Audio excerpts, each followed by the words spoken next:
கிறிஸ்துவுக்குள் மிகவும் பிரியமான என் அன்பு சகோதர சகோதரிகளுக்கு ஆண்டவராக இயேசு கிறிஸ்துவின் நல் நாமத்திலே அன்பின் நல் வாழ்த்துக்களையும் ஸ்தோத்திரங்களையும் பகிர்ந்து கொள்கிறோம். தேவனுடைய கிருபை உங்களோடு இருப்பதாக. இன்றைய தியான பகுதி ஏசாயா 6ஆம் அதிகாரம் முதல் 8 வசனங்கள். ஏசாயா 6ஆம் அதிகாரம் முதல் 8 வசனங்கள். தியான வசனம் 2 மற்றும் 3ஆம் வசனங்கள். சேராபீன்கள் அவருக்கு மேலாக நின்றார்கள். அவர்களில் ஒவ்வொருவனுக்கும் அவ்வாறு சட்டைகள் இருந்தன. அவனவன் 2 சட்டைகளால் தந்தன் முகத்தை மூடி, 2 சட்டைகளால் தந்தன் கால்களை மூடி, 2 சட்டைகளால் பறந்து ஒருவரையொருவர் நோக்கி, சேனைகளின் கர்த்தர் பரிசுத்தர், பரிசுத்தர், பரிசுத்தர், பூமி அனைத்தும் அவருடைய மகிமையால் நிறைந்திருக்கிறது என்று கூப்பிட்டு சொன்னார்கள். எனக்கு அன்பான கர்த்தருடைய பிள்ளைகளே, யாக்கோபு பெத்தேலிலே அவன் பலிபீடம் கட்டுகிறான். பலிபீடம் கட்டப்பட்ட பலிபீடம் அது பயன்பாட்டின் பலிபீடமாக இருக்க வேண்டும் என்று சொல்லி அவன் என்ன செய்கின்றான்? பலி செலுத்துகின்றான். ஆம், நம்முடைய வாழ்க்கையிலே நாம் தேவனுக்கு பயனுள்ளவர்களாக இருக்கும்படியாக, தேவனுடைய சமூகத்திலே நாம் கிட்டி சேரும்படியாக நாம் பலி செலுத்த வேண்டும். ஜீவ பலியாக சரீரத்தை ஒப்புக் கொடுக்க வேண்டும் என்று சொல்லி சிந்தித்தோம். அது மாத்திரமல்ல, அப்படி ஜீவ பலியாக ஒப்புக் கொடுக்கின்ற பொழுது தேவனுடைய மகா மேன்மையை நாம் காண முடியும் என்பதையும் நாம் தியானித்தோம். இன்று தொடர்ச்சியாக நாம் பார்க்கின்ற பொழுது மாம்சம் சாக வேண்டும், மகிமையான பிரசன்னம் நமக்கு வெளிப்படுத்தப்படும் என்று சொல்லி பார்த்த நமக்கு இன்று தேவன் மகா பரிசுத்தமுள்ளவர் என்பதை வெளிப்படுத்துகிற சத்தியத்தை நாம் இங்கே பார்க்கிறோம். ஆம், அருமையான கர்த்தருடைய பிள்ளைகளே, நீங்களும் நானும் பலிபீடம் கட்டி ஆராதிக்கிற நம்முடைய தேவன் பரிசுத்தமுள்ளவர், பரிசுத்தத்தை வெளிப்படுத்துகிற தேவன். அதைத்தான் இங்கே ஏசாயாவிலே நாம் பார்க்கிறோம். இன்று வாசி கேட்ட அந்த பகுதியில் சேராபீன்கள் என்ன செய்கிறார்கள்? ஆண்டவரை சுற்றிலுமாய் நின்று கொண்டு பாடி போற்றுகிறார்கள். அவர்களுடைய பாடல் என்ன? சேனைகளின் கர்த்தர் பரிசுத்தர், பரிசுத்தர், பரிசுத்தர். ஆம், கர்த்தர் பரிசுத்தர் என்பதை அவர்கள் என்ன செய்கிறார்கள்? வெளிப்படுத்துகிறார்கள். நீயும் நானும் ஆராதிக்கிற தேவனுடைய சமூகத்திலே வருகின்ற பொழுது இந்த பரிசுத்தத்தை நாம் அலங்காரமாய் அணிந்து கொள்ள வேண்டும் என்பதை வெளிப்படுத்துகிற சத்தியமாக இது காணப்படுகிறது. தேவன் பரிசுத்தர், அவர் பரிசுத்தராக இருக்கிறார். அவர் யார்? சேனைகளின் கர்த்தர். உனக்காக வைராக்கியமாக பட்டயத்தோடு இருக்கிற ஆண்டவர் அந்த தேவன், அவர் பரிசுத்தராக இருக்கிறார், அவர் பரிசுத்தராக இருக்கிறார். ஆகையினாலே இங்கே ஆண்டவருடைய சமூகத்தில் பாடப்படுகின்ற பாடல் என்ன? பரிசுத்தர், பரிசுத்தர், பரிசுத்தர். அங்கே பாடுகிறவர்கள் இந்த பரிசுத்தத்தை வெளிப்படுத்துகிறார்கள். நான் ஆண்டவருக்கு முன்பாக நின்று பாடுகிறேன், ஆகையினாலே என்னுடைய முகம் மறைக்கப்பட வேண்டும், என் கால்கள் மறைக்கப்பட வேண்டும் என்று சொல்லி அங்கே அவர்கள் என்ன செய்கிறார்கள்? கால்களை மறைத்து கொள்ளுகிறார்கள் 2 சட்டைகளாலே, முகத்தை 2 சட்டைகளாலே மறைத்து கொள்ளுகிறார்கள். என்னை கேட்டுக்கொண்டிருக்கிற என் அருமையான கர்த்தருடைய பிள்ளையே, தேவனுடைய சமூகத்திலே செல்லுகின்ற பொழுது உன்னை நீ உயர்த்தாதே, உன்னை நீ மேன்மைப்படுத்தாதே, உன்னை மற்றவர்களை காட்டில் நீ சிறந்தவன் என்பதை நீ உன்னுடைய முக சாயலினாலே வெளிப்படுத்தாதே, உன்னுடைய வல்லமையினாலே நீ வெளிப்படுத்தாதே. தேவன் வானத்தில் இருக்கிறார், நீ பூமியில் இருக்கிறார். சர்வ பூமிக்கும் ஆண்டவராகிய கர்த்தர் பரிசுத்தர். இந்த பரிசுத்த முன்னிலை காக்கப்பட வேண்டும், பரிசுத்தம் காக்கப்பட வேண்டும். பாடல் பாடுகிறவர்கள் தங்களுடைய முகத்தை காட்டவில்லை, பாடல் பாடுகிறவர்கள் தங்களுடைய ஆடைகளை காண்பிக்கவில்லை, பாடல் பாடுகிறவர்கள் தங்களுடைய கால்களை காட்டவில்லை.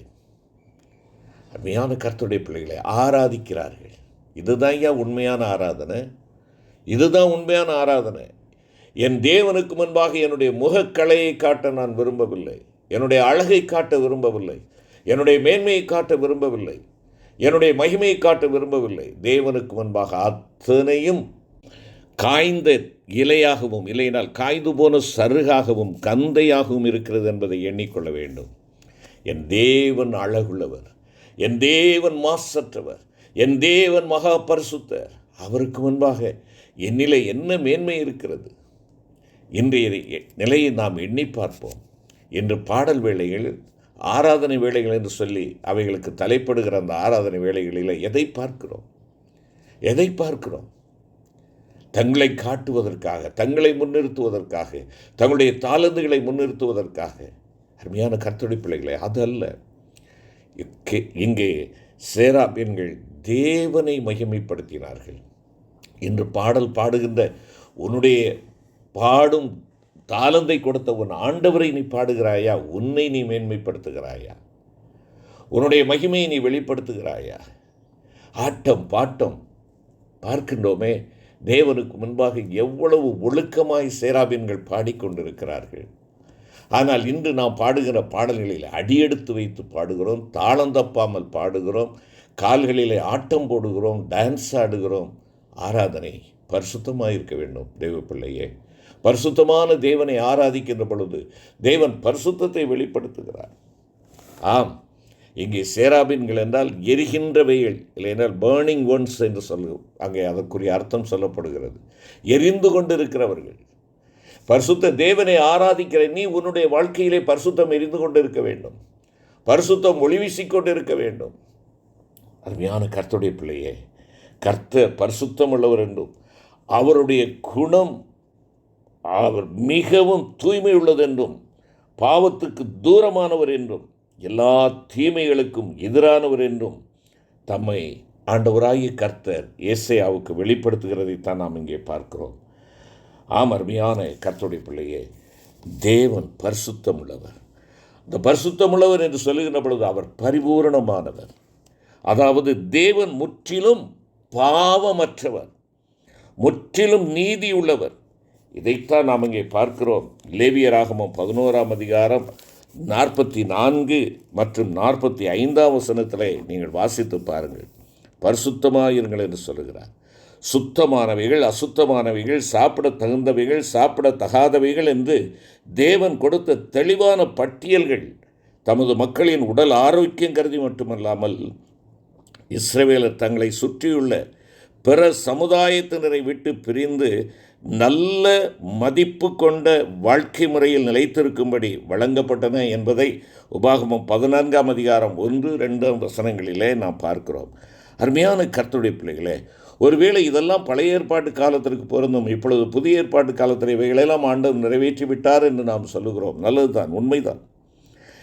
ஆனால் கிறிஸ்தவர்கள் தங்கள் உணவு, பானம், உடை இவைகளின் மூலம் தம்மை சுற்றியிருக்கும் புறஜாதியாருக்கு முன்பாக வித்தியாசமானவர்களாக நடந்து கொண்டு தங்களுடைய சரீரம் மூலமாக தேவனுடைய பரிசுத்த நாமத்தை மகிமைப்படுத்துகிறவர்களாக இருக்க வேண்டும்.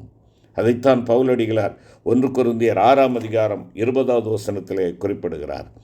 என்னை கேட்டுக்கொண்டிருக்கிற அருமையான கர்த்தருடைய பிள்ளையே, இந்த உலகம் போகிற போக்கில் அல்ல, இந்த உலகத்திலே இருளிலும் அஞ்ஞானத்தில் நடக்கிற பிள்ளைகளுக்கு முன்பாக நீங்களும் நானும் எரிந்து கொண்டிருக்கிறவர்களாக, தேவனுடைய பரிசுத்தத்தை வெளிப்படுத்துகிறவர்களாக நாம் காணப்பட வேண்டும். அவிசுவாசிகளுடைய எல்லா வகையான அசுத்த பழக்கங்களையும் நீங்களும் நானும் விட்டொழிக்க வேண்டும். பலிபீடத்திற்கு முன்பாக வருகிற நீங்களும் நானும் நம்மிலே காணப்படுகிற பாவமான காரியங்கள், இந்த உலகத்தார் செய்கிற காரியங்கள், நல்ல நேரம் நாள் பார்ப்பது, குறி பார்ப்பது, சோசியம் பார்ப்பது, ஒருவேளை கணக்கு கேட்பது, பல வார்த்தைகளிலே இவைகளை சொல்லுகிறார்கள். இவைகள் என் எல்லை எங்கிலும் இருக்கக்கூடாது. ஆலயத்தின் பிரமாணமாவது என்ன என்று கேட்கின்ற கேள்விக்கு அங்கே சொல்லப்படுகிற வேதாகம பதில் என்ன? எல்லை எங்கிலும் பரிசுத்தம், எல்லை எங்கிலும் பரிசுத்தம். நீ நடந்து செல்கிற எல்லா காரியங்களும், உன் குடும்பத்தின் சகல காரியங்களிலும் தேவன் முன்னிலைப்படுத்தப்பட வேண்டும். தானியேல் தன்னுடைய ஆகாரத்தினாலே தன்னை காத்து கொண்டானே, ராஜாவினுடைய போஜனத்தினாலும் ஆகாரத்தினால் என்னை நான் தீட்டுப்படுத்த மாட்டேன் என்று சொல்லி ஒரு திட்டமணினவனாக அவனும் அவனுடைய நண்பர்களும் வாழ்ந்து காட்டினார்களே, பரிசுத்தத்தை வெளிப்படுத்தினார்களே. அருமையான கர்த்தருடைய பிள்ளைகளே, ஆகாரம் நம்மை அழிவுக்கு நேராக வழி நடத்திவிடக்கூடாது. ஆத்தும சேதாரத்திற்கு நேராக நம்மை கொண்டு சென்று விடக்கூடாது. கவனமாக இருக்க நாம் அழைக்கப்படுகிறோம். நம்முடைய வாயின் வார்த்தைகளிலே கவனமாக இருக்க நாம் அழைக்கப்படுகிறோம். ஆண்டவர் பூரணமானவர், பொய் சொல்ல தெரியாதவர். எபிரேயர் 6ஆம் அதிகாரம் 18வது வசனத்திலே எபிரேய ஆக்கியோன் குறிப்பிடுகின்ற பொழுது ஆண்டவரை பற்றி சொல்லுகிறார். எவ்வளவேனும் பொய்யுரையாத தேவன் என்பதாக குறிப்பிடுகிறார். எவ்வளவேனும் பொய்யுரையாத தேவன். அந்த தேவனுக்கு முன்பாக அவருடைய பலிபீடத்திலே, அவருடைய சமூகத்திலே நீ வருகின்ற பொழுது உன் வாயின் வார்த்தைகள் பொய்யற்ற வார்த்தைகளாக இருக்கட்டும். வாயின் வார்த்தைகளிலே நேர்மை காணப்படட்டும். வாயின் வார்த்தைகளிலே நாணயம் காணப்படட்டும். சொன்னதை செய்கிறவர்களாய் நாம் காணப்படுவோம். ஆண்டவருக்கு முன்பாக என்னென்ன வார்த்தைகளை நாம் ஏறெடுத்தோமோ, என்னென்ன பொருத்தனைகளை நாம் ஆண்டவரே இதை செய்வேன் என்று சொல்லி நாம் ஏற்றுக்கொண்டோமோ, அவைகளிலே நிலைத்திருக்கிறோமா? என்னுடைய வார்த்தைகளிலே உண்மை இருக்கிறதா? இல்லை என்றால் பொய்யான வாக்குறுதிகளையும் பொய்யான வார்த்தைகளையும் சொல்லி தூவிக்கொண்டிருக்கிறவனாக நான் காணப்படுகிறேனா? வார்த்தையில் பரிசுத்தம், என்னுடைய எண்ணத்தில் பரிசுத்தம், என்னுடைய உறவுகளிலே பரிசுத்தம். அருமையான கர்த்தருடைய பிள்ளைகளே, மாசில்லாத பரிசுத்தம் பாடுகிறோமே, மாசில்லா சுத்தமா ஆண்டவருடைய இரத்தத்தினாலே கழுவப்பட்ட பிள்ளைகளே, நீங்களும் நானும் இந்த பரிசுத்த தேவனை ஆராதிக்கும்படியாய் தெரிந்து கொண்டவர்கள். அவருடைய பரிசுத்த சமூகத்திலே நாம் வருகின்ற பொழுது பூரணமாக பாவமற்ற அந்த தேவனை, நாம் பரிசுத்த தேவனை ஆராதிக்க வருகிறோம் என்ற உணர்வோடு கூட நாமும் பரிசுத்தத்தை வெளிப்படுத்துகிறவர்களாய் காணப்பட நம்மை ஒப்புக் கொடுப்போம். கிருபை நிறைந்த ஆண்டவரே, மாம்சீகம் சாக வேண்டும், மகிமையின் பிரசன்னத்தை நாங்கள் உணர முடியும். ஆண்டவரே, அந்த மகிமையின் பிரசன்னத்தை வெளிப்படுத்துகிற தேவன் மகா பரிசுத்தர். அந்த பரிசுத்த தேவனுக்கு முன்பாக எங்களுடைய பேச்சு, எங்களுடைய ஆடைகள், எங்களுடைய அணிகலன்கள், எங்களுடைய ஆட்டங்கள் பாட்டங்கள் எல்லாம் உமக்கு உகந்ததாக, தேவரீருடைய சமூகத்தில் ஏற்புடையதாக இருக்கிறதா என்பதை பார்த்து நாங்கள் உம்முடைய சமூகத்தில் எங்களை தாழ்மைப்படுத்துகிறோம் சுவாமி. மீட்பர் இயேசு கிறிஸ்து மூலம் வேண்டிக் கொள்கிறோம் நல்ல பிதாவே. ஆமென்.